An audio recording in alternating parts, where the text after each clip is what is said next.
Sukkur development अलائंस के chairman हाजी محمد جاويد ميمڻ चयो आहे त सखर शहर खे तबाही जे किनारे ते पहुचाईंदड़नि जी एहतसाब जो वक़्तु अची चुको आहे। बल्दियाती चूंडनि में शहर जे हर यूसी में एसटीए जा उम्मीदवार बीहारे करे मुफ़ाद परस्तनि अनासरनि जो मुक़ाबलो कयो वेंदो। हुन चयो त जल्द एसटीए पारां यूसी सतह ते राब्ता मुहिम जो आगाज़ कयो वेंदो ऐं मुख़्तलिफ़ जमायतुनि ऐं तंज़ीमुनि जे अॻवाननि सां मुलाक़ातूं करे बल्दियाती चूंडनि में भरपूर अंदाज़ सां हिस्सो वठण जे लाइ लाहे अमल मरतब कयो वेंदो।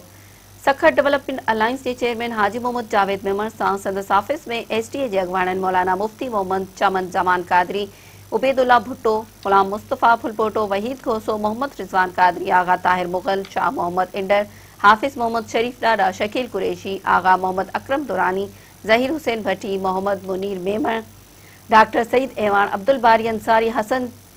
वक्कार सूमरो, इमदाद जुंडेर, मोहम्मद शबीर मेमण, मोहम्मद आमिर, फ़कीर रमज़ान कोराई ॿियनि मुलाक़ात कई। उन मौक़े ते हाजी محمد جاويد मेमण ऐं ॿियनि अॻवाननि चयो त अरबे रुपयनि जा फंड ख़र्च थियण जे बावजूदि अॼु बि सखर जा शहरी पीअण जे साफ़ पाणी लाइ तड़पी रहिया आहिनि। सफ़ाई सुथराई जे उबतर सूरतहाल ऐं मफ़लूज निकासी निज़ाम जे करे आवाम जी ज़िंदगी अज़ाब बणिजी चुकी आहे। अॻूणे मेयर ऐं डिप्टी मेयर शहर जी तारीख़ी लाहींदड़ ॻरी रक़म खे करप्शन जे नज़र करे छॾियो, जंहिं करे शहरी मसइला घटि थियण जे बजाए वधंदा विया आहिनि।